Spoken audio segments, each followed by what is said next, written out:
वो हेलीकॉप्टर में बैठने से पहले उन्होंने कहा ये लोग कौन खड़े हैं। मैं जी एक तो राजस्थान की लेबर आई हुई है कि बुलाओ उनको। उनके 20-25 आदमी थे और महिला भी साथ थे, उनके बच्चे भी साथ थे, सबको बुला लिया हेलीपैड पे लेके आओ। फिर बोले आप हेलीकॉप्टर में बैठे हो, गरीब लोग बिल्कुल मेले कुचले लेकर लेबर। बोला जी नहीं, हमने तो ताऊ जी हेलीकॉप्टर उड़ता हुआ देखा है जी आंखों से। बोले आज आपको अंदर बिठाता हूँ। उन गरीबों की यही मन में थी, शायद सीट पर ही बिठा के वापिस ही कर दे। बिठा के हेलीकॉप्टर में उसके 3 चक्कर हुए, अंग्रेजों के खिलाफ कोई इश्तेहार बांट दिए रेलवे स्टेशन पे। अच्छा। और वहां से तो देवीलाल निकल गए, छोटी उम्र थी उनकी। तो 2 साल तक वो पुलिस के हाथ ही नहीं आए। हमारे बाग लगा होता उसमें पानी डलवाते थे। अच्छा। तो चौधरी बंसीलाल से किसी ने पूछा भी चौधरी देवीलाल क्या करे। चौधरी देवीलाल बोले पोते खिलावे और तोते उड़ावे। ये बात हुई। हाँ ये। फिर चौधरी देवीलाल ने कहा नहीं, इसको तो फिर एक करना ही पड़ेगा, तो जवाब देंगे। तो मेरे को कहने लगे जा अपना घर देख क्या, मुख्यमंत्री निवास। अच्छा। तो मैं गया वहां से, मोरनी से सीधा ही चीफ मिनिस्टर हाउस। तो नेम प्लेट तो लगी थी मुख्यमंत्री चौधरी देवीलाल। अंदर उसके रेनोवेट का काम चलता था। तो चौधरी देवीलाल की हाइट ज्यादा थी, तो वो वॉश बेसिन वगैरह होता है ना हाथ धोने के लिए, उनकी भी हाइट बढ़वानी पड़ती थी। अच्छा अच्छा अच्छा। हाँ, क्योंकि वो झुक के वो दिक्कत आती थी। हाइट तो आपके सारे परिवार की। हाँ, फिर उनका बेड था वो भी बड़ा करवाया। भी राम लक्ष्मण की जोड़ी के नाम से कोई मशहूर है, तो चौधरी देवीलाल और चौधरी साहब राम थे। तो साहब राम ने जो कह दिया वो पत्थर की लकीर। जो कह दिया पत्थर की लकीर। मुझे आज भी उस चीज का मलाल है। जी जी। मैं जब राजनीतिक बात करता हूँ, जो भी करता हूँ, तो जब आती है चर्चा, तो मेरे भी एक आज भी टीस है कि चौधरी देवीलाल को प्राइम मिनिस्टर बनना चाहिए था। उस टाइम चौधरी देवीलाल के पक्ष में 88 वोट थे, चंद्रशेखर भी साथ थे चंद्रशेखर। सब लोग कह रहे थे कि चौधरी देवीलाल बन जाए तो हम चौधरी देवीलाल को एक्सेप्ट करते हैं। ये वीपी सिंह तो कांग्रेस छोड़ के है। आपको जब उस समय उन्होंने फैसला लिया सीट छोड़ने का, तब परिवार में कोई चर्चा हुई रोहतक छोड़ी जाए, सीकर छोड़ी जाए, तब के दौर की जानना चाहेंगे आपसे। राजीव गांधी के अगेंस्ट लड़ाना था वीपी सिंह को, वीपी सिंह मना कर गए थे। और वहां फिर राजमोहन गांधी को ले गए, जो महात्मा गांधी के पोते थे। राजमोहन गांधी को बुलाया गया और उनको कहा चौधरी देवीलाल ने कि आपको मैं राजीव गांधी के खिलाफ इलेक्शन लड़ा रहा हूँ। वीपी सिंह को मैं आज आपके सामने, आज 24 तारीख होगी, मैं मेरी अंतरात्मा से कह रहा हूँ आपको हकीकत, वीपी सिंह को चौधरी देवीलाल डांट देते थे, धमका देते थे। तो कहते थे कितनी सीट खाली है हवाई जहाज में, हम कहते थे 2 है 1 है जो भी। तो वहाँ कोई बोले कौन सा गांव है तेरा, किसी ने कह दिया जी मैं सोनीपत के इस गाँव के, आजा मेरे साथ फिर गाड़ी में बिठा के और उसको हवाई जहाज के सैर करा देते। अच्छा, वो जो माफी की बात बीच में इसी को आगे बढ़ा लेते हैं। ओम प्रकाश चौटाला के बारे में ये धारणा बनी हुई है, मैं नहीं कह रहा सच झूठ क्या है, आपसे पूछूंगा कि भाई वो अपने विरोधियों को माफ नहीं करते थे। चौधरी देवीलाल के बारे में क्या धारणा है आपकी?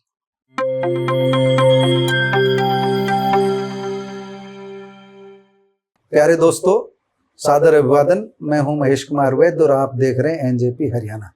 दोस्तों, आज हमारे साथ बेहद खास मेहमान है रवि चौटाला। बेहद खास मेहमान इसलिए कह रहे हैं हम, क्योंकि चौधरी देवीलाल को लेकर जो एनजेपी हरियाणा की सीरीज चल रही है, उसकी 5वीं कड़ी में इनसे आज कल 25 सितंबर है, उनकी जयंती है।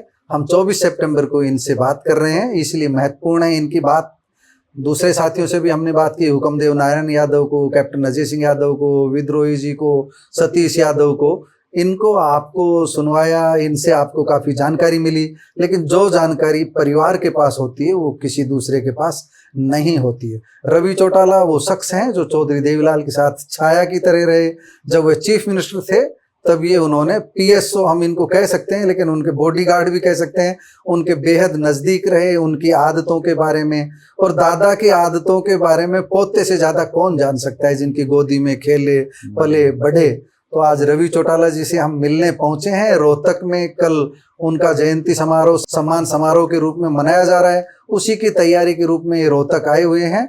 इनकी वाइफ भी सुनैना चौटाला भी यहीं पर जुटी हुई है, अभय चौटाला भी यहीं पर जुटे हुए हैं। इंडियन नेशनल लोकदल की जो सीनियर लीडरशिप है वो तमाम यहाँ पर मौजूद हैं। तो हम बात करने के इच्छुक थे, किससे बात करें, तो हमको सुझाव आया कि दादा की बात पोते से बढ़िया कोई नहीं बता सकता। और चौधरी देवीलाल के पोते रवि चौटाला हमारे साथ मौजूद हैं। आपने समय दिया रवि जी, आपका बहुत बहुत धन्यवाद। आपका बहुत बहुत धन्यवाद। तो सीधी सीधी बात गांव खलियान खेत खलियान से शुरू करते हैं। दादा को सबसे पहले तो जो गांव की यादों से जोड़ते हैं, चौधरी देवीलाल, उनका गांव बताएं हमारे दर्शकों को, जो भी जहां उनका बचपन बीता, आपने दादा के साथ कहाँ अटखेलियां शुरू की, खेलना शुरू किया दादा की गोद में, वो सब गांव की बचपन की अपनी यादें दादा के साथ जोड़ते हुए आप बताएंगे। मैं शुरुआत करता हूँ आपको। चौधरी देवीलाल जी का जन्म तेजाखेड़ा में हुआ। जी जी। हमारा क्या है कि दो गांव में चौटाला में रहते थे, और हमारे जो आगे बहुत पुरानी पीढ़ियों में तेजा का खानदान है, तेजा राम सिंह के तो खानदान। इसलिए तेजाखेड़ा फार्म बोलते हैं। हाँ, उन्होंने खेड़े बसाए, तो उन्होंने अपने नाम पर तेजाखेड़ा बसाया। तो हम चौटाला भी रहते थे, तेजाखेड़ा भी रहते थे। दोनों में कितनी दूरी है, दोनों गांव में? 4 किलोमीटर की दूरी है। अच्छा, पास पास पास है। तो जो देवीलाल जी का जन्म हुआ तेजाखेड़ा में, और उनका जीवन बड़ा संघर्ष का रहा है हमेशा। उनकी एज थी करीब, बताते हैं 12 साल की, जब उनकी मदर की डेथ होगी। और हमेशा ही वो जुझारू किस्म के थे, तो उनको पढ़ने के लिए मोगा डिस्ट्रिक्ट है पंजाब में, साथ लगता हो जी। हाँ, मोगा पंजाब, वहाँ पढ़ते थे। उन्होंने वहाँ अंग्रेजों के खिलाफ कोई इश्तेहार बांट दिए रेलवे स्टेशन पे। अच्छा। और वहाँ से जो देवीलाल निकल गए, छोटी उम्र थी उनकी, तो 2 साल तक वो पुलिस के हाथ ही नहीं आए। तो पुलिस जाती थी, बच के रहना पड़ा 2 साल। हाँ, मेरे परदादा के घर जाती थी, चौधरी देवीलाल जी के पिता चौधरी लेखराम जी के घर, भी आपके लड़के ने बम्पलेट छापे सरकार के खिलाफ। तो बोले भी है नहीं घर, तो आप देख लो। अच्छा। उस टाइम घरों में पुलिस आना लोग बड़ा उसको मानते थे, नेगेटिव लेते थे। हाँ, नेगेटिव लेते थे, यार इनके तो पुलिस आ गई। तो जो लेखराम को भी बड़ा वो लगा कि भी देवीलाल तो गलत कर रहा है। तो उसके बाद में जो देवीलाल को अरेस्ट कर लिया जाता है, वो मुल्तान जेल काटी, लाहौर जेल काटी। ये करीब 10 साथी थे जो फ्रीडम फाइटर की इस मूवमेंट में, उन्होंने जेल काटी। जेल से छूट के आए तो एक बार चौधरी लेखराम जी हरिद्वार जाके आए। वापसी पे वो ट्रेन में बैठे थे, बाप से हमेशा ही वो घर से बागी थे। तो वो ट्रेन से वापस आने लगे तो बहुत लोग उस डब्बे में बैठे थे, वहाँ सीट नहीं थी। तो चौधरी लेखराम खड़े थे गाड़ी के अंदर, रेलगाड़ी में। तो किसी ने पूछ लिया, चौधरी साहब आपका गांव कौन सा है? बोले मेरा चौटाला। बोले देवीलाल बड़ा? बोले हाँ। मतलब इतने पॉपुलर उस समय हो चुके थे। तब घर आकर उन्होंने कहा भी मेरे बेटे ने तो पूरा नाम कर रखा है। तो फिर चौधरी देवीलाल को उन्होंने घर में वापस बुलाया, भी तू जो राजनीति करनी है, तेरा नाम बहुत बड़ा हो गया, अब तू घर रह के यहीं से पॉलिटिक्स शुरू कर। नजरिया बदल गया। हाँ, खर्चा देने लगे थे चौधरी लेखराम। उसके बाद में उनकी एक इच्छा थी चौधरी लेखराम की कि मेरा बेटा एमएलए बने जब मैं इसको देखूं। अच्छा। तो वो तो बन नहीं पाई उस टाइम, क्योंकि उनकी उम्र छोटी थी।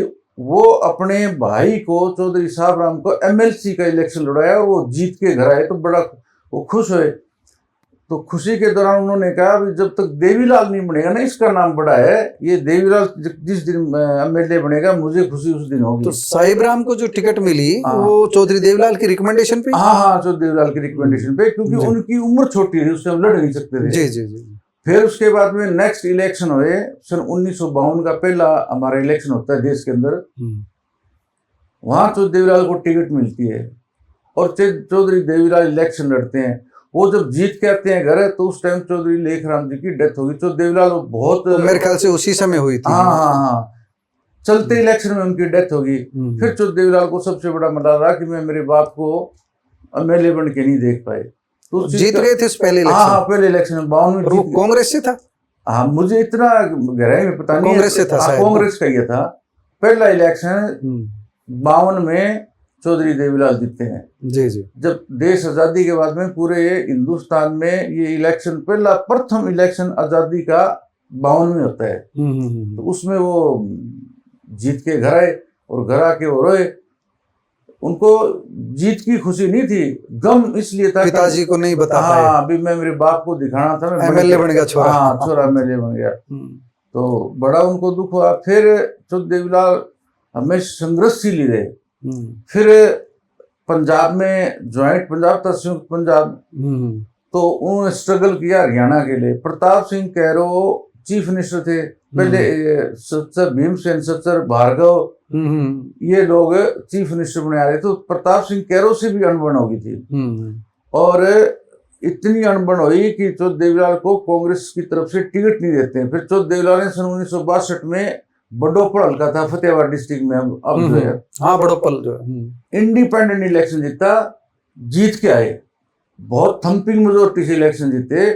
और उसके बाद में चौधरी देवीलाल ने मन बनाया जब तक हरियाणा नहीं बनेगा तब तक बात नहीं बनेगी, क्योंकि 60-40 का रेशो था। यहाँ 40% बजट था, 60 पंजाब का, लेकिन उस 40 में से भी 30% ही भेदभाव होता था बहुत ज्यादा इस क्षेत्र के साथ। पानी के मसले पे, डेवलपमेंट के मसले पे, रोड पर, बिजली पर, पानी पर ज्यादा पंजाब का ही कब्जा था। और जब हरियाणा आजाद होते हैं तो लोगों ने, सब ने कहा भी चौधरी देवीलाल तो हरियाणा आजाद करा के यहाँ का चीफ मिनिस्टर बनना चाहते हैं। मेरे ख्याल से प्रताप सिंह कैरों तो बड़े ताकतवर थे उस समय पंजाब में, उनसे प्रताप सिंह कैरों से टक्कर ली। और एक बात पर बड़ा हुआ कि प्रताप सिंह कैरों ने हाउस में ये कहा था कि चौधरी देवीलाल सिर्फ चीफ मिनिस्टर की कुर्सी पर नहीं गया है। तो चौधरी देवीलाल ने कहा जिस दिन हरियाणा आजाद होगा, 1 नवंबर 1966 को हरियाणा का अलग जन्म होता है। जी जी। तो चौधरी देवीलाल ने कह दिया था मैं कोई इलेक्शन नहीं लड़ूंगा, चीफ मिनिस्टर तो इलेक्शन लड़ने के बाद में बनता है, मेरे लिए बनने के बाद में, लेकिन मैं पहला इलेक्शन वहाँ जो आज़ाद हरियाणा में, उस टाइम फिर उन्होंने मेरे पिताजी चौधरी प्रताप सिंह को टिकट दी और वो जीत के आए थे। तो उनका हमेशा ही, फिर 62 के बाद में फिर आए, फिर इमरजेंसी आ गई, यानी सन 74 में बाई इलेक्शन हुआ रोड़ी से जी, उपचुनाव। तो चौधरी देवीलाल को ये जो अकाली दल के जितने भी लीडर थे, गुरचरण सिंह टोडा है, सरदार प्रकाश सिंह बादल, सुरजीत सिंह बरनाला, ये सब लोग आए भी चौधरी साहब आप इलेक्शन लो। तो देवीलाल ने एक किस्म से राजनीतिक तौर पर दूरी बना ली थी, कह दिया था कि मेरा तो उद्देश्य हरियाणा गठन है, हरियाणा का था, वो मैंने अचीवमेंट को हासिल कर लिया, अब मेरा कोई इच्छा नहीं पड़ी। फिर क्या है कि चौधरी देवीलाल देहात में और गांव में रहने शुरू कर दिया। तेजा खेड़ा बाग के, हमारे बाग लगा था, उसमें पानी डलवाते थे। अच्छा। तो बंसीलाल से किसी ने पूछा चौधरी देवीलाल क्या करे? चौधरी देवीलाल बोले पोते खिलावे तोते उड़ावे। ये बात जो भी हाँ ये फिर चौधरी देवीलाल ने कहा नहीं, इसको तो फिर एक करना ही पड़ेगा, जवाब देंगे जवाब देंगे। तो उपचुनाव के दौरान चौधरी बंसीलाल ने अपने रिश्तेदार इंद्राज बेनीवाल को, अच्छा जो आपकी जो कंटिन्यूटी है वो थोड़ा सा तोड़ रहे हैं। एक बार जब पहले इनको शायद चेयरमैन बनाया गया था या मंत्री बनाया गया था, बंसीलाल मंत्रिमंडल था उस समय, बंसीलाल मुख्यमंत्री थे, चौधरी देवीलाल को शायद कांग्रेस में ही कुछ दायित्व दिया गया था। दिया गया था इनको, बाद में बिगड़ी हो। हाँ चौधरी देवीलाल को हरको बैंक का चेयरमैन बनाया गया था। अच्छा, खादी बोर्ड का? हाँ खादी बोर्ड का, खादी बोर्ड का।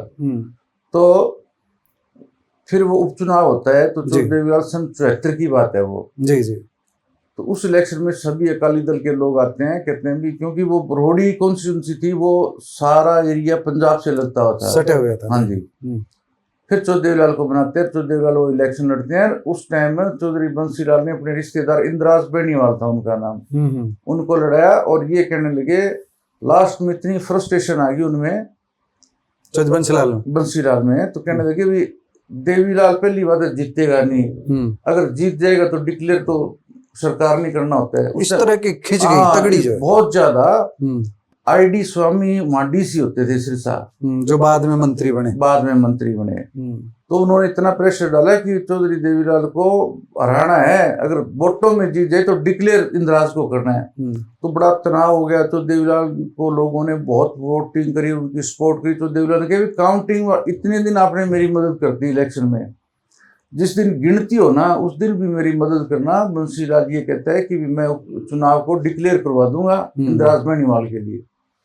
तो लोग लठ लेके, कोई जेड़ी लेके, कोई गंडासी लेके, उस जहाँ काउंटिंग थी उसको घेर लिया। 5-6 हज़ार लोग थे उस टाइम, और काउंटिंग होने लगी। तो बंसीलाल का फोन आया ID स्वामी के पास। तो ID स्वामी ने कहा जी मैंने जिंदाबाद नहीं करना है, अगर मैं डिक्लेयर जिंदाबाद। हाँ, तो देवीलाल ने कहा भी देख ले, रिजल्ट डिक्लेयर करना है, ना कि किसी व्यक्ति विशेष को।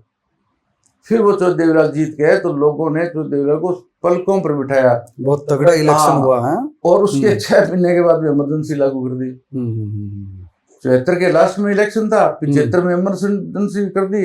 इमरजेंसी में हमारे परिवार के 3 लोग अरेस्ट हुए। चौधरी देवीलाल 19 महीने रहे, चौधरी ओम प्रकाश चौटाला भी 19 महीने, एक मेरे चाचा जी जगदीश चंद्र थे वो भी 19 महीने जेल में रहे। तो हमेशा ही उनका वो था कि भी संघर्ष डे बाय डे आगे बढ़ता गया।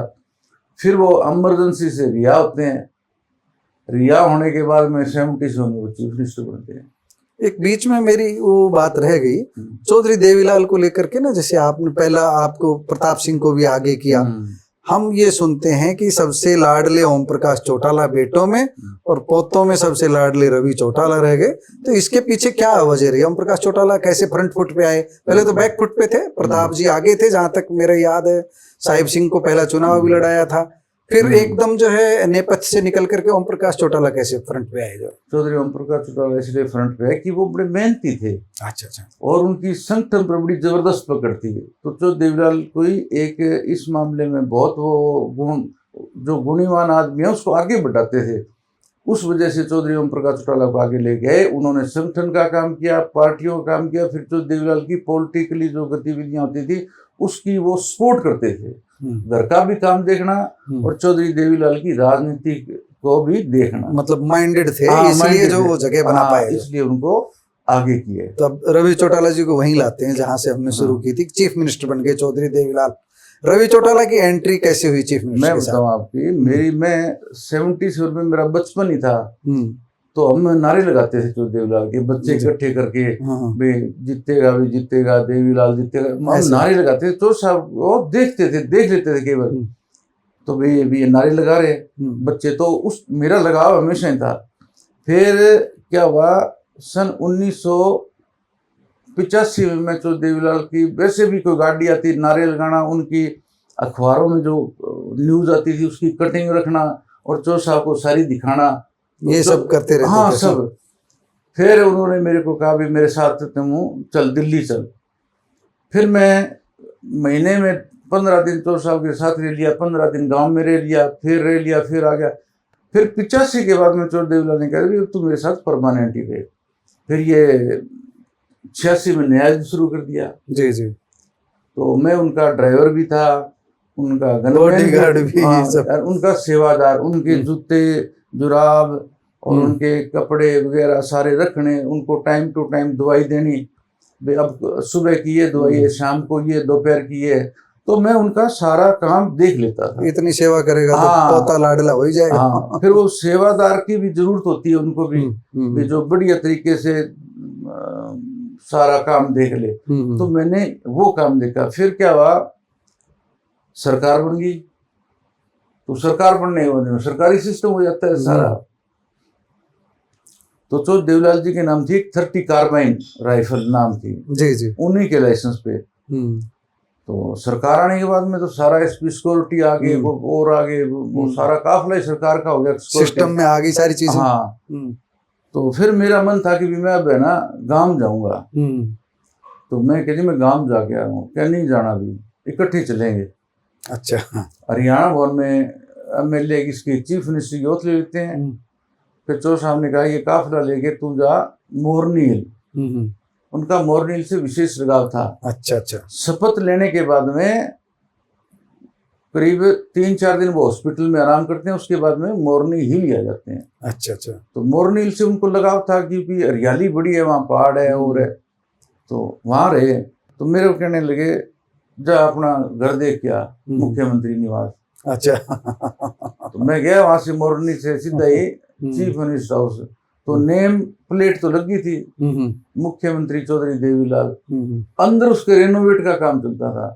तो चौधरी देवीलाल की हाइट ज्यादा थी, तो वो वॉश बेसिन वगैरह होता है ना हाथ धोने के लिए, उनकी भी हाइट बढ़वानी पड़ती थी। अच्छा। हाँ, क्योंकि वो झुक के वो दिक्कत आती थी। हाइट तो आपके सारे परिवार की बढ़िया है। फिर उनका बेड था वो भी बड़ा करवाया। उनको कहा हमने जो देख रहे थे CM हाउस की जो मेंटेनेंस। कितना कद था चौधरी देवीलाल? 6 foot 2 inch. अच्छा, 6 फुट। तो सारे बेड तो नॉर्मल 6 फुट के सारे, फिर 6.5 के कराए होंगे। हाँ, बड़े करवाए। और फिर मैं वहाँ CM हाउस में सारा देख के आया। फिर मैंने आके तो साहब को बताया, तो साहब बोले उस घर में चलना है वो। मैंने कहा जी। बोले कितना तैयार हो गया? मैं जी तो इसमें रंग रूम कर रहे हैं कोई, और बेड वुड सारा हमने करवा दिया, बाथरूम का भी मैं आपका देख आया। तो बोले ठीक है भाई। तो उसके बाद में फिर मेरा चौधरी साहब को मैंने कहा जी मैं गांव जाऊंगा। तो देवीलाल बोले गांव मैंने भी जाना, अभी तक ओथ ली है, ओथ लेके मैं आया हूँ, फिर हम गांव आते हैं। तो गांव में बड़ा सेलिब्रेट किया लोगों ने। आपको पुलिस में कब भर्ती किया मैं था? बताता हूँ आपको। अच्छा चलो ठीक है। फिर क्या था कि वो सेलिब्रेट किया, पर एक उनके फिर भी एक तकलीफ थी कि उनके बड़े भाई चौधरी साहब राम सन 1987 में चलते इलेक्शन के दौरान उनकी डेथ हो जाती है। अच्छा अच्छा। बड़े भाई की। तो अपने बड़े भाई का कोई कहना था, वो ना नहीं करते थे। भी राम लक्ष्मण की जोड़ी के नाम से कोई मशहूर है तो चौधरी देवीलाल और चौधरी साहब राम थे। तो साहब राम ने जो कह दिया वो पत्थर की लकीर। जो कह दिया पत्थर की लकीर। अच्छा, होता था काम। हाँ, काम नहीं, उनके फैसले लागू होते थे। काम तो तय कहना और काम करते, कहना और काम करना नहीं। मतलब हम ये कह सकते हैं नीति निर्धारण हाँ, में जो साहब राम का अच्छा रोल रहता था। चौधरी साहब राम का ये रोल था कि चौधरी देवीलाल को जो कह दिया वो करना होता था चौधरी देवीलाल को। तो गए तो उस दौरान भी तो सब मायूस थे। मायूसी की झलक अपने बड़े भाई को याद करके, बड़ी मेरे को तकलीफ है, मेरा भाई नहीं रहा। तो वहां से फिर मैंने कहा जी मैं गांव में रहूंगा। बोले नहीं, मेरे साथ चंडीगढ़ चल।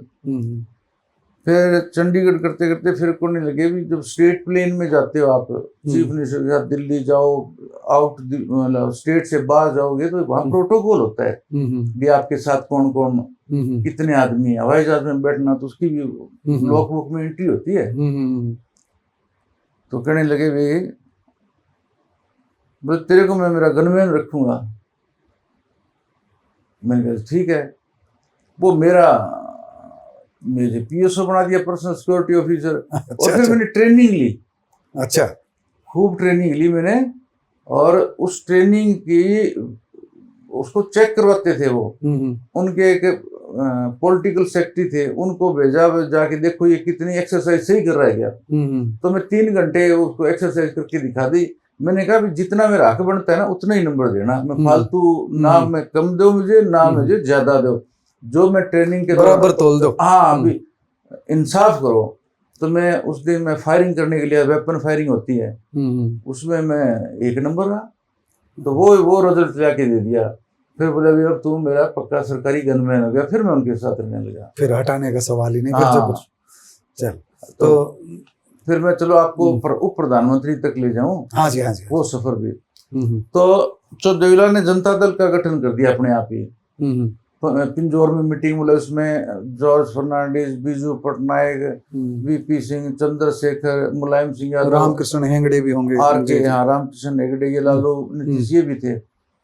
तो वो देवीलाल ने वहां बोला भी हम जब तक सारे इकट्ठे नहीं होके लड़ाई लड़ेंगे तब तक हम कांग्रेस को नहीं हरा पाएंगे।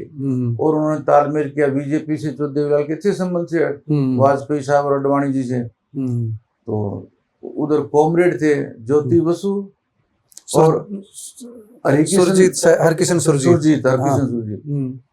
तो देवीलाल ने वो सारा सिस्टम बनाया, जनता दल इकट्ठा किया, फिर कॉमरेडों से बात करी, फिर बीजेपी के लोगों से बात की, फिर वो एक नेशनल फ्रंट भी बनाया जिसमें सभी लोग थे। ये रामकृष्ण हेगड़े है, एम करुणानिधि है, उनको भी उसमें नेशनल फ्रंट में जगह दी गई।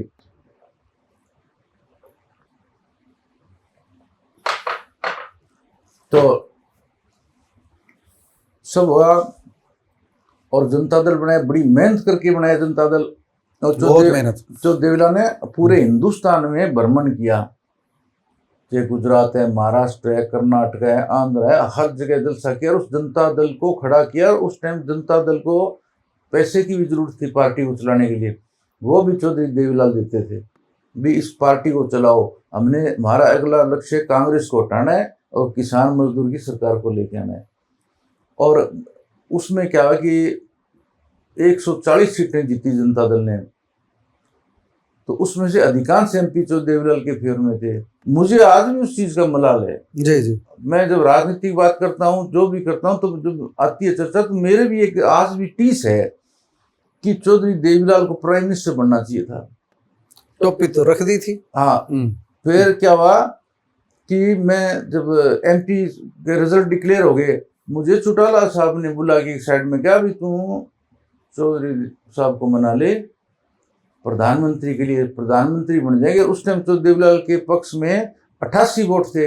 चंद्रशेखर भी साथ थे। चंद्रशेखर, सब लोग कह रहे थे कि चौधरी देवीलाल बन जाए तो हम चौधरी देवीलाल को एक्सेप्ट करते हैं। ये वीपी सिंह तो कांग्रेस छोड़ के है और हम तो इस कांग्रेस के अगेंस्ट लड़के हैं। तो चंद्रशेखर क्या, मुलायम, लालू, नीतीश, कोई नहीं चाह रहा था कि वीपी सिंह प्राइम मिनिस्टर बने। लेकिन वो आज भी, जब तक चौटाला साहब रहे तो भी वो फैसला चौटाला साहब के नेतृत्व साहब ने गलत किया है। मैं भी आज तक मेरी जिंदगी में जब तक मेरे सांस है, मेरे एक मलाल रहेगा कि हाँ, दादा पीएम का पद क्यों नहीं स्वीकार कर फिर पाए। क्या हुआ कि हम जब जनता दल का रिजल्ट आ गया तो भागदौड़ तो शुरू होगी, क्योंकि नेता लीडर को बनाना था, किसको बनाएंगे कैंडिडेट प्राइम मिनिस्टर। तो इसका काफले जाते, मैं कह रही तो साहब जब आप प्रधानमंत्री बन जाओगे ना तो फिर हमें ये जिप्सियां जुप्सियां हट जाएगी, एक ही टाइप की 10-10 गाड़ियां आगे पीछे चलेगी। बोले 10 तो अभी चल रही है, ये जिप्सी चल रही है, कोई एम्बेसडर कार चल रही है, ये प्राइम मिनिस्टर का तो अलग ही हो जाएगा, हमें बड़ा जहाज मिल जाएगा। तो चौ साहब मेरी बात सुनते थे, मैं कहता था। फिर मुझे चौटाला साहब ने कहा हरियाणा भवन की बात है भी, आप चौ साहब को तुम बात कर ले। तो मैं कर लेता था सारी बातें, खुल के बात होती थी, राजनीति की भी, उनकी हेल्थ पर भी सारी बातें खुल के कर लेते खुल के, मैं तो खुल के ही। फिर उनके पैर दबाने, उनका सारा काम देखना तो मेरा स्वाभाविक था। तो मैंने कहा जी मुझे चौटाला साहब ने कहा है कि चौधरी साहब को मनाओ, प्रधानमंत्री पद के आप उम्मीदवार बनो और आप लीडर चुने जाओगे। तो मेरी तरफ देख के यूं मतलब ना हाँ का ना का, मतलब मजाक टाइप से बात सुन के कि ठीक है, इतना का। मैं आज भी इस चीज़ की तकलीफ है। वो मैं उस टाइम जब लीडर का वो हुआ तो मधु दंडवते थे वो इसके चुनाव प्रभारी लीडर के, तो उसमें वीपी सिंह ने जो देवलाल का नाम लिया, चंद्रशेखर जिनका भी ठीक है, मैं एक्सेप्ट है चौधरी देवलाल। और वो कोई चौधरी देवलाल ने बाद में कहा कि भाई मैं तो ताऊ ही बन के रहूँगा, और इस मैंने देश की जनता से वायदा किया था भी वीपी सिंह को मैं प्रधानमंत्री बनाऊंगा, इसलिए मैं ये पद अपनी जुबान रखने के लिए हाँ पीएम की कुर्सी ठुकरा दी। और उस चीज में मैंने देखा जी उस टाइम में लालू, मुलायम, नीतीश, चिमन भाई पटेल, चंद्रशेखर जी सब बड़बड़ाने लगे थे वहाँ। गुस्सा का माहौल हो गया था उसमें पार्लियामेंट के अंदर जब लीडर इलेक्ट हुआ। पर वो हुक्मदेव जी बता रहे थे इतना आनंद फानन में हुआ कि समझ भी नहीं पाए लोग। हाँ, और वो मेजे थपथपाने लगे, अंदर नारे लगे, ताऊ देवीलाल जिंदाबाद। तो वो बाद में आज मैं तो वहां से निकल के आ गया। मैं फिर तो साहब पता नहीं किसकी गाड़ी, आगे चिमन भाई पटेल और मुलायम सिंह थे हरियाणा भवन में, कि तो साहब ने क्या कर दिया, तो गलत कर दिया। तो मैं भी फिर मैं एक हफ्ता बड़ा भारी में नाराज था, मैं एक हफ्ते तक बाहर नहीं निकला हरियाणा भवन के कमरे में रहा। फिर तो साहब मुझे बुलाते हैं कि तू भी नाराज हो गया। मैं जी मुझे दुख हुआ है, मैं नाराज इस चीज से हूँ कि आप ही नेता थे, आपने जनता दल बनाया और आपने ये प्रधानमंत्री क्यों बनाया, उसको आप नहीं बन सकते थे आप? क्या नहीं, मैंने जनता से वायदा किया कि मेरा नाम प्रधानमंत्री बनाने वालों में आएगा लिस्ट में। तो वो कहानी वहां तक थी प्राइम मिनिस्टर जी। तो उस समय उनको डिप्टी पीएम बनाया गया वीपी सिंह के मंत्रिमंडल में। उस दौर में उन्होंने 3 चुनाव लड़े, सीकर, रोहतक और शायद पंजाब की फिरोजपुर थी, फिरोजपुर, हाँ 3। पंजाब से हारे, राजस्थान जीते, रोहतक जीते।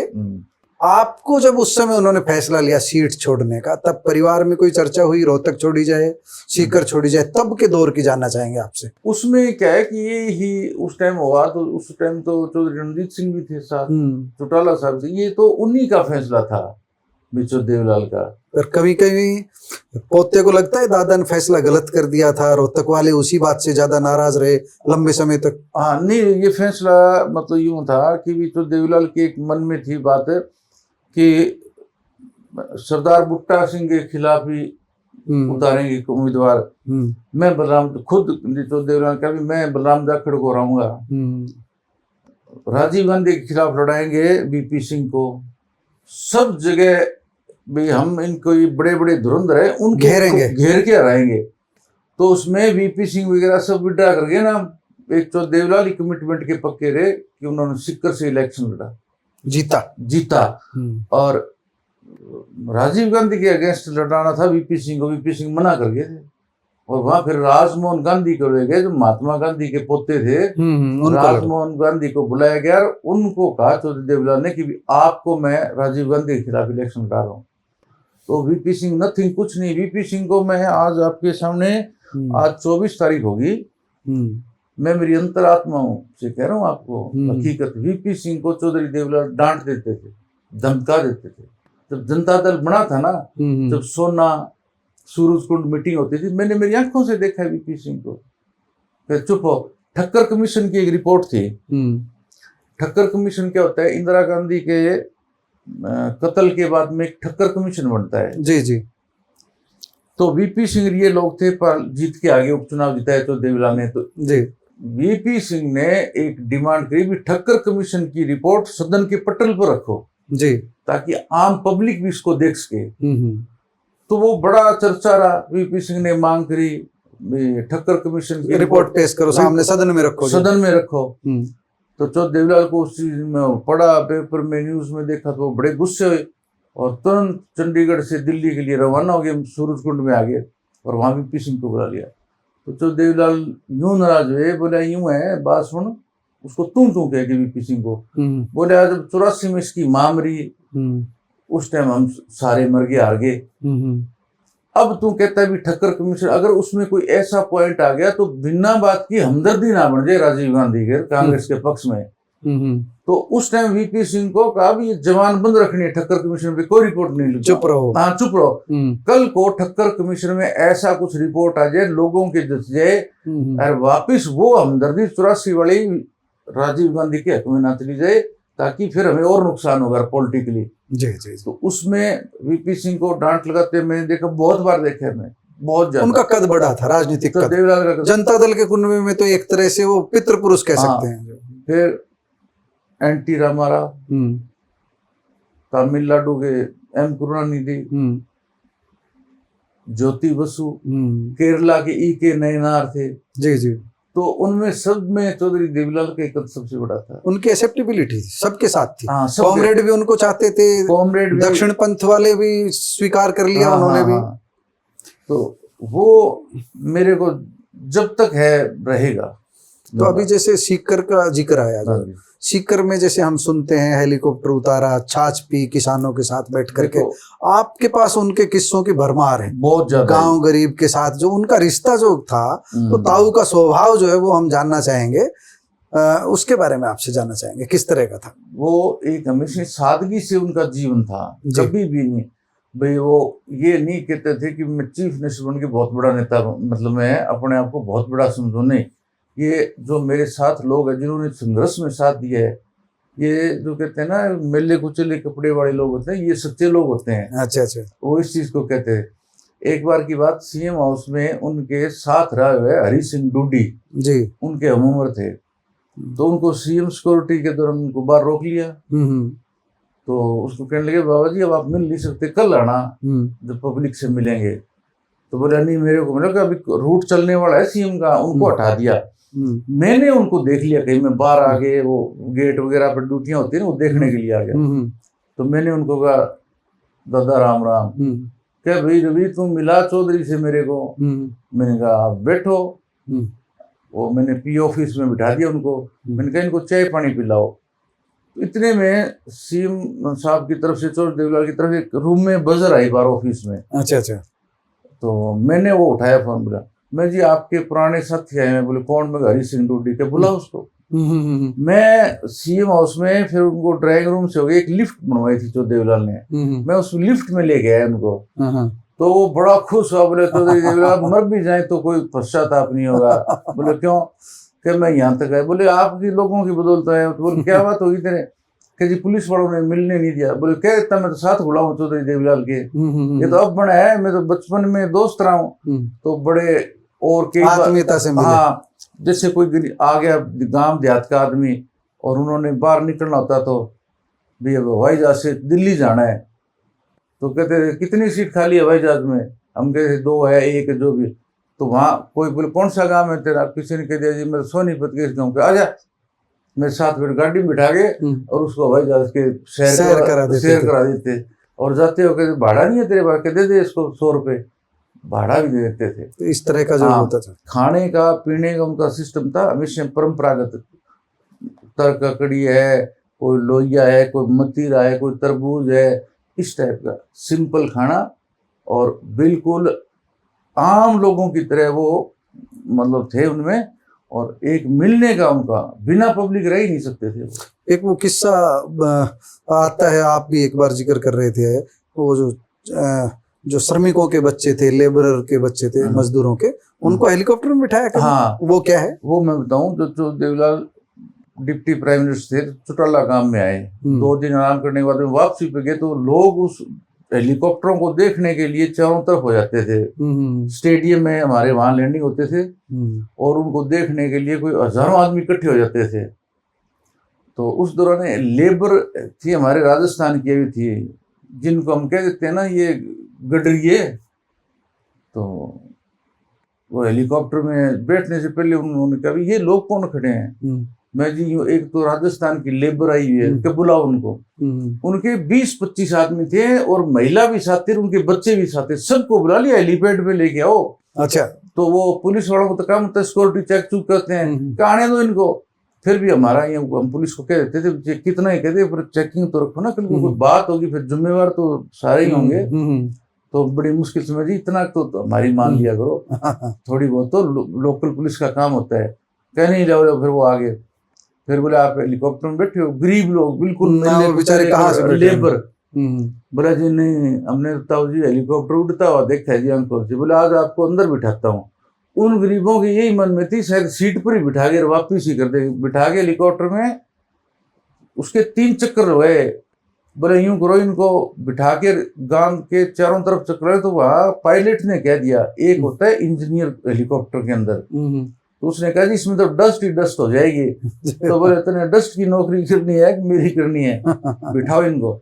बिठा के उनको कोई 2-3 चक्कर गांव की तरफ से लगवा लगू के फिर वो उतार दिए। और वापसी पर जब हम उस हेलीकॉप्टर में बैठ के लगे तो मेरे कहने लगा हेलीकॉप्टर काफी बड़ा है, उसमें 31 आदमियों की बैठने की कैपेसिटी थी। तो मुझे बुलाते हैं, मैं बैठ जाता हूँ बराबर सीट पे। कहीं इनको मैंने किस लिए बिठाया बता? मैंने कहा जी आपने उनको आवाज दे के, आपका हेलीकॉप्टर, आपकी सरकार, आप सब कुछ हो, मर्जी हो जिसको बिठा सकते हो। बोले नहीं, इनको इसलिए बिठाया भी पैसे वाले लोग तो हवाई जहाज में टिकट लेके बैठ जाएंगे, ये गरीब कैसे बैठेंगे? इनकी ना दिल्ली बम्बई कलकत्ता रिश्तेदारियों तो है नहीं, ये तो सारी उम्र यूं रह गए। बोला मैंने ये दिखाना था भी हेलीकॉप्टर मेरा नहीं है, ये जनता का हेलीकॉप्टर है, ये मैसेज देना था। हाँ मैसेज, मतलब बहुत सादगी का एक तरह से। हाँ जी। और जैसे बुढ़ापा पेंशन थी, तो अगर किसी ने ये कह दिया, जिस जिले में जाते थे अगर कह दिया, वो मतलब सरप्राइज विजिट करते थे अचानक एकदम, चलते चलते बोले इस गांव में ले जाओ, वहां उठर अठर बज गए, गाँव इकट्ठा हो जाता था। सबसे पहला उनका ये होता है बुढ़ापा पेंशन मिलती है, बिजली पानी है। अगर लोगों ने शिकायत कर दी थी हमारी बुढ़ापा पेंशन एक आदि की नाम नहीं हो, और कह दिया तुरंत डीसी को अभी करो, अभी मौके। कितने महीने की पीछे की कितनी कोई जी मैं तो साल हो गया है नहीं। बोले वो पीछे वाली आगे वाली। और मैंने अब पूरे जिले में कहीं भी मैंने पता कर लिया, अगर बुढ़ापा पेंशन पात्र व्यक्ति को नहीं मिली तो तुम्हारी खैर नहीं है। तो कितनी हो जाओ तो देवीलाल पेंशन तो कहलाएगी। हाँ, उनका नाम रहेगा, उनका रहेगा। फिर एक बिजली पानी का उनको था, देहात में कितने टाइम बिजली आती है, पेंशन का सिस्टम। और जो डेवलपमेंट के काम थे, लोग बोलते थे ताऊ जी स्कूल दे दो हमारे को, बोले दे दो इनको। बोले 8 का है 10 का कर दो, गलियां कच्ची है जी हमारी के पक्की कर दो। वो 80 स्पोर्ट जो था, एक यूँ नहीं जाते थे किसी अफसरों को कह दिया मैं इस गांव में विजिट करूंगा, पार्टी किसी को पता नहीं होने देते। जैसे दिल्ली से चलते बाई कार चंडीगढ़ जाना है तो वहाँ कोई डिस्ट्रिक्ट आ गया, वहाँ पूछ लिया गांव देहात कौन सा है नजदीक, पुलिस गाड़ी उसमें इधर टर्न, ऐसे ही टर्न। हाँ, तो वो प्रैक्टिकल आदमी थे, प्रैक्टिकल आदमी थे। तो बुढ़ापा पेंशन भी उन्होंने ये किया कि आज देखो 3000 रुपये पेंशन है, तो घर में बूढ़ा बूढ़ी 2 तो 6000 में ही उनका पक्का काम, उनका खुद का खर्चा, हाँ, व्यवस्था करके। हाँ बिल्कुल। तो देवीलाल हमेशा ही। फिर एक जच्चा बच्चा स्कीम योजना थी भी, दलित समाज में और महिला प्रेग्नेंट हो, पेट में बच्चा हो तो उसको खुराक की जरूरत होती है, तो जच्चा बच्चा स्कीम ही तो देवीलाल ने करी। अच्छा, ट्रैक्टरों के टोकन थे, ट्रैक्टरों के साइकिल के टोकन, रेडियो की फीस लगती थी। वो जो जनता के मुद्दे थे ना उनको हल करते थे। पहले 77 से पहले ट्रैक्टर को आप सड़क पर नहीं चला सकते थे, ट्रैक्टर ट्रॉली को, वो चलान करते थे पुलिस। और जो देवीलाल ने कहा कि भाई ट्रैक्टर किसान का गड्ढा, इसके कागज भी नहीं देखने। और फिर आई जी लाइसेंस पे बात, ड्राइविंग लाइसेंस की। तो बोले जी इनका तो होना चीफ सेक्रेटरी के लिए, कौन सा लाइसेंस, कोई जरूरत नहीं है, मेरे 4 लड़के हैं, एक 5वां मैं हूँ, तो ट्रैक्टर घर में एक है तो सारे चलाएंगे उसको, तो फिर सारे हम तो लाइसेंस ही बनवाने में हमारा टाइम निकल जाएगा। नहीं, इनको पूछना ही नहीं है। उसके बाद में कभी भी ट्रैक्टर पे बैठे आदमी का लाइसेंस कागज आज तक चेक नहीं होते, छूट दे दी। हाँ छूट। तो बड़े बड़े मतलब आम आदमी के छोटे छोटे जो बड़े काम किए, जो उनके जिंदगी, हाँ जिंदगी में। रवि जी एक सवाल, अब हम समापन की ओर बढ़ते हैं। एक सवाल मेरे मन में है, स्वतंत्रता आंदोलन में चौधरी देवीलाल की भूमिका रही, हरियाणा गठन में भूमिका रही, सारी बातें आपने बताई है। उनका जो शुरुआती दौर था वो कांग्रेस की विचारधारा थी।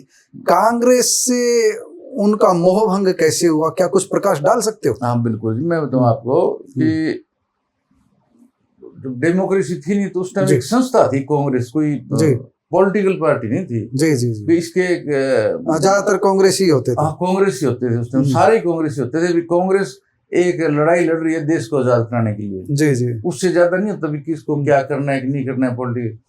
तो उस मूवमेंट से तो देवीलाल 16 साल की उम्र से जुड़ गए थे, और 2 साल उन्होंने देश के लिए जेल काटी। तो वहां से आते आते फिर इनके साथ टिकटों में, क्योंकि चौधरी देवीलाल जनता के जनहित के मुद्दे उठाने, और जो सही बात हो, चाहे अपनी पार्टी के खिलाफ भी बोलना पड़ता था कुछ मुद्दों पर, तो वो बोल देते थे, इस खरी खरी कहते थे। हाँ खरी टिका के कहते थे। तो उस टाइम फिर क्या है कि हाई कमांड कर लो, स्टेट के चीफ मिनिस्टर कर लो, वो सारे एक ही बात कहते थे, चौधरी देवीलाल को पार्टी से निकाल दो, अब की बार टिकट ना दो, एक बार हार गया तो घर बैठ जाएगा। ऐसा था उन लोग जितने भी चीफ मिनिस्टर होते थे, चाहे वो संयुक्त पंजाब के टाइम की है, चौधरी बंसीलाल का भी सपना यही था कि चौधरी देवीलाल आज पॉलिटिकली आगे ना बढ़ पाए, तो वो तो अपने संघर्ष से बढ़े आगे। हाँ, 1 मैन शो, जनता दल बना, तो मैं उनके साथ हर हिंदुस्तान के हर स्टेट में गया हूँ। तो देवीलाल कई बार क्या करते थे, वीपी सिंह, चंद्रशेखर, इनके देखते थे मीटर लगा के इनकी कितनी हैसियत है। तो देवीलाल जो कहते थे मैं पहले बोलूँगा सबसे, बोल के बैठ जाते थे, लोग इनका भाषण ही नहीं सुनते थे। एक नारा, चौधरी देवीलाल जिंदाबाद, ताऊ देवीलाल जिंदाबाद। ये तो भारत के ताऊ बन गए थे पूरे देश। उनका देखो जी, बिहार से लेकर के गुजरात तक सब जगह उनका जाना आ रहा, सबका रहा जी। और वाकई ऐसे लोगों की जरूरत है, देश को जरूरत है। जी जी जी। अगर वैसे उस टाइप के लोग आ जाए तो वाकई भला हो सकता है।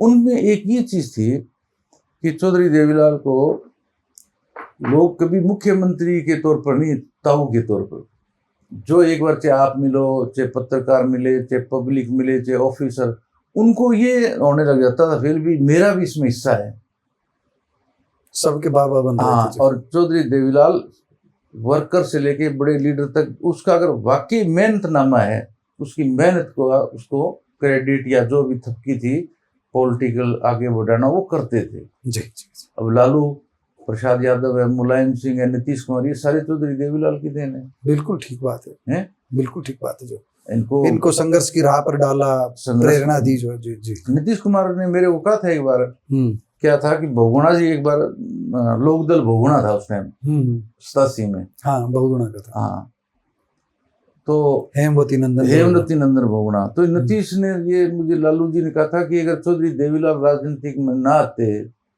तो हम तो कुछ बन ही नहीं पाते थे, कांग्रेस को उखाड़ा नहीं जा सकता था। फिर बोला कि हमारे को तो बहुगुणा जी भी काट रहे थे एक साइड में, भाई हमारे को कोई बहुगुणा जी अहमियत नहीं देते थे। बोले ये तो जनता दल बनाते हैं, हम यहाँ आ जाते हैं, और अब देखो बढ़िया प्लेटफॉर्म मिल गया। वो सारा क्रेडिट चौधरी देवीलाल को दे। आज चौधरी देवीलाल के जो भी अनुयायी है, चाहे वो कांग्रेस में, चाहे बीजेपी में, चाहे कहीं किसी पार्टी में, कांग्रेस वाले तो ओपन मानते नहीं है, अंदर देवीलाल की पूजा करते हैं। तो देवीलाल को भी ये शख्स है तो मैं, आज कांग्रेस है तो देवीलाल के तेलों से भरी पड़ी है। कोई भी MP MLA था आप देख लो, उसमें लोकदल का, अब आपके कैप्टन अजय यादव है, वो भी बाई बर्थ लोकदल से आए हैं। बाई बर्थ लोकदल से हैं जी। ऐसे लोग, इतने लोग भरे पड़े हैं कि जो चौधरी देवीलाल को नमन करते हैं मन में कि उनकी वजह से आज हमारा राजनीतिक सितारा बुलंदी पर। मैं ऐसे MP MLA के पास जाता हूँ, बहुत वो मिनिस्टर मिलते हैं, तो उनके घरों में, बेडरूम में, ड्राइंग रूम में फोटो मिलेगी चौधरी देवीलाल।